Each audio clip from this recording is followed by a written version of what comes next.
पिछले एपिसोड में आपने देखा राजन घर आ चुका है और इस बात से अनजान रमिला कमरे में तैयार हो रही है, पर उसके पास तैयार होने के लिए अच्छे कपड़े भी नहीं है, इसलिए अब वो अपना गुल्लक खोज रही है।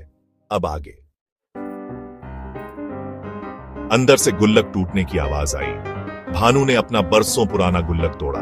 करीब 1000 रुपए उस गुल्लक से निकले।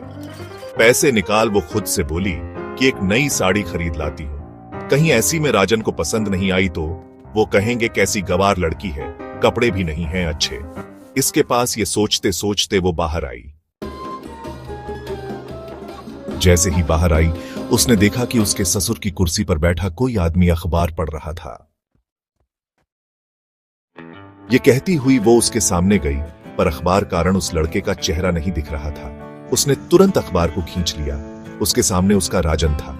ऐसा लगा वो अखबार नहीं, दुखों का पर्दा था जो आज उसने एक झटके में उतार दिया। उसके सामने एकदम से उसके जीवन की सबसे बड़ी खुशी आ गई। उसका राजन, सिर्फ उसका।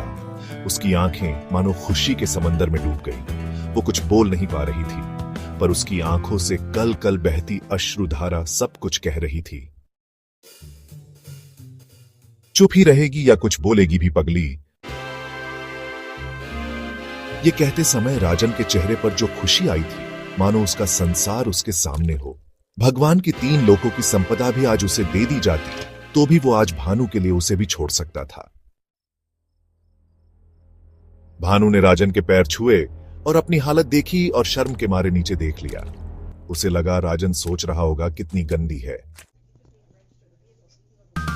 तभी राजन ने भानु को अपने करीब लाया और बोला, बहुत सुंदर लग रही हो। संसार में न तुम सा मेरे को आज कुछ लग रहा है, न तुम्हारे सिवा मुझे कुछ दिख रहा है। कहते ही भानु को जोर से गले लगा लिया।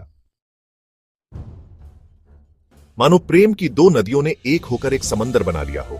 अथाह प्रेम, पवित्र प्रेम, निस्वार्थ प्रेम और सब कुछ मौन। राजन को ऐसा लग रहा था जैसे संसार जीत लिया हो और भानु को लग रहा था उसने सब कुछ पा लिया हो। बस इसी के साथ मैं गौतम इस कहानी से अब विदा लेता हूं। जैसी भी लगी वो बताए जरूर। Thanks for watching.